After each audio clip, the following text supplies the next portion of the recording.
മണിപ്പൂർ കൂടുതൽ അശാന്തമാകുന്നു. അവിടെ അക്രമത്തിന് അയവില്ല. മണിപ്പൂർ മുഖ്യമന്ത്രി ബീരേൻ സിംഗിൻ്റെ വീട് അക്രമികൾ പ്രതിഷേധക്കാർ ആക്രമിച്ചു എന്നുള്ള വാർത്ത കൂടി വരുന്നുണ്ട്.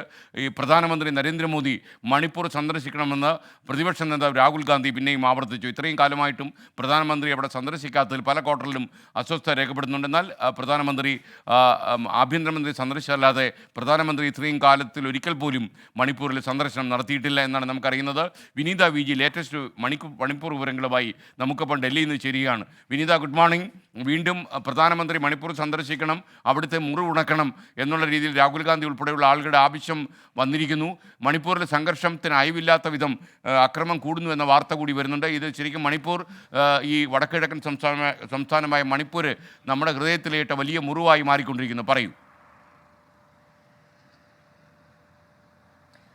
തീർച്ചയായും എസ്കെൻ, മണിപ്പൂരിൽ നിന്ന് നമുക്ക് ലഭ്യമാവുന്ന റിപ്പോർട്ടുകൾ അത് വലിയ രീതിയിൽ വിഷമമുണ്ടാക്കുന്നത് തന്നെയാണ്. കാരണം കഴിഞ്ഞ ദിവസം ഒരു കുടുംബത്തിലെ 6 പേരെയാണ് വിഘടനവാദികൾ തട്ടിക്കൊണ്ടുപോയത്. ഇവരെ ദിവസങ്ങളോളം തടവിലാക്കിയിരുന്നു. അതിൽ 3 സ്ത്രീകളും 3 കുഞ്ഞുങ്ങളുമുണ്ട്. അതിലൊരു കുഞ്ഞ് കൈക്കുഞ്ഞാണ്. ഏതാണ്ട് ചെറിയ ഒരു കുട്ടികളാണ് ഇവരുടെ ഒപ്പം ഉണ്ടായിരുന്നത്. ഈ 6 പേരെയും തടവിലാക്കുകയും ഇവരെ കൊലപ്പെടുത്തുകയും ചെയ്തിരുന്നു. ഈ 6 പേരുടെയും മൃതദേഹം കഴിഞ്ഞ ദിവസം ജിരീബാമിലെ നദിയിൽ നിന്നാണ് കണ്ടെടുത്തത്. ഇതിനെ തുടർന്നാണ് മണിപ്പൂരിൽ വിവിധ ഭാഗങ്ങളിൽ, ഇംഫാൽ അടക്കമുള്ള, വിഷ്ണുപൂർ അടക്കമുള്ള വിവിധ ഭാഗങ്ങളിലൊക്കെ തന്നെ, ജിരീബാമിലൊക്കെ വലിയ രീതിയിൽ പ്രതിഷേധം ശക്തമാകുന്നുണ്ട്.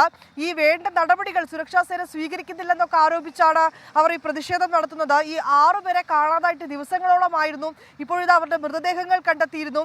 വേണ്ട രീതിയിലുള്ള നടപടിക്രമങ്ങൾ സർക്കാരിന്റെ ഭാഗത്തുനിന്ന് ഉണ്ടാകുന്നില്ലെന്നും വിമർശനം ഉയരുന്നുണ്ട്. ഇതിനിടയിലാണ് ഈ കഴിഞ്ഞ ദിവസം മുഖ്യമന്ത്രി ബീരേൻ സിംഗിന്റെ വീടിന് നേരെയും പ്രതിഷേധക്കാർ ആക്രമണം നടത്തിയത്. ഒപ്പം തന്നെ അവിടുത്തെ ജിരീബാമിലെ MLA-യുടെ വീടിന് നേരെയും പ്രതിഷേധക്കാരെത്തുകയും അവിടെ കല്ലേറുമൊക്കെ തന്നെ നടത്തുകയും ചെയ്തിട്ടുണ്ട്.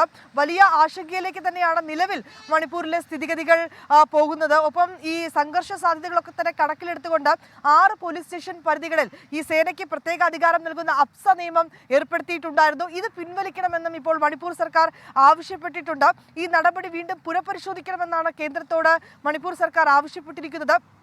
ഒപ്പം തന്നെ ഈ അതിർത്തി മേഖലകളിലേക്കൊക്കെ തന്നെ സംഘർഷം തുടരുന്ന സാഹചര്യത്തിൽ മിസോറാമിൽ നിന്നൊക്കെയുള്ള വിദ്യാർത്ഥികൾ മണിപ്പൂരിലെത്തി അവരോട് പഠിക്കാനൊക്കെയായി എത്തുന്ന വിദ്യാർത്ഥികളുണ്ട്. ഇവരുടെ സുരക്ഷ ഉറപ്പാക്കണമെന്ന് മിസോറാമിലെ വിദ്യാർത്ഥി സംഘടനകളും ഇതിനോടകം തന്നെ ആവശ്യപ്പെട്ടിരിക്കുകയാണ്. വിവിധ മേഖലകൾ തിരിച്ചുകൊണ്ട് ഈ സുരക്ഷാ സേന അവിടെ പരിശോധനകൾ നടത്തുന്നുണ്ട്. പലയിടങ്ങളിൽ നിന്നും സ്ഫോടക വസ്തുക്കളും ആയുധങ്ങളും ഒക്കെ തന്നെ കണ്ടെത്തിയിട്ടുണ്ട്. ഇന്നലെയും വിഷ്ണുപൂർ ജില്ലയിൽ ഈ സുരക്ഷാ സേനയും ഒപ്പം തന്നെ ഈ അക്രമികളും തമ്മിൽ ഏറ്റുമുട്ടലുണ്ടായി. അവർ വെടിവെപ്പടക്കമുള്ള കാര്യങ്ങളിലേക്കാണ് ആ സാഹചര്യം എത്തിയിരുന്നത്. ഇപ്പോഴും അതീവ സുരക്ഷാ ക്രമീകരണങ്ങളൊക്കെ തന്നെയാണ് ഈ പ്രശ്നബാധിത മേഖലകളിൽ ഒരുക്കിയിരിക്കുന്നത്. ഇതിനിടയിലാണ് ഇപ്പോൾ പ്രതിപക്ഷം വീണ്ടും ആവശ്യപ്പെട്ടിരിക്കുന്നു, ഈ പ്രധാനമന്ത്രി മണിപ്പൂർ സന്ദർശിക്കണം, മണിപ്പൂരിലെ ജനങ്ങളുടെ മുറിവ് ഉണക്കണമെന്ന് തന്നെയാണ് ആവശ്യപ്പെട്ടിരിക്കുന്നത്. നേരത്തെയും മണിപ്പൂരിൽ സംഘർഷാവസ്ഥ തുടരുന്ന സാഹചര്യത്തിൽ ഇത്തരം ആവശ്യങ്ങൾ വിവിധ നേതാക്കൾ മുന്നോട്ട് വച്ചിട്ടുണ്ടായിരുന്നു. പക്ഷേ ഇപ്പോൾ വീണ്ടും ഇതാ ഈ സംഘർഷത്തിലേക്ക് മണിപ്പൂർ നീങ്ങുകയാണ്. എസ്കെ. ഓക്കെ വിനീത, ഡൽഹിയിലെ കാലാവസ്ഥയൊക്കെ ഇത്തിരി മോശമാണെന്നിരിക്കാം. വിനീത ഒന്ന് ആലോചിച്ചോളൂ, ഒന്ന് മണിപ്പൂർ സന്ദർശിച്ചാലോ? എങ്ങനെ ഉണ്ടാവും? ഉറപ്പായും എസ്കേൻ ആവശ്യപ്പെട്ടാൽ നമ്മൾ ഉടനെ തന്നെ മണിപ്പൂരിലേക്ക് എത്തും. ഞാൻ ആവശ്യപ്പെട്ടിരിക്കുന്നു. വിനീത യാത്ര ആയിക്കോളൂ. മണിപ്പൂരിൽ പോയിട്ട് നമ്മുടെ fire brand reporter from Delhi Vineetha V G Manipur സന്ദർശിക്കും. മണിപ്പൂരിലെ കലാപബാധിത പ്രദേശങ്ങളിൽ എന്താണ് നടക്കുന്നതെന്ന് പ്രേക്ഷകരെ അറിയിക്കാൻ വേണ്ടി മണിപ്പൂരിലേക്ക് വിനീത വി ജി യാത്രയാകും.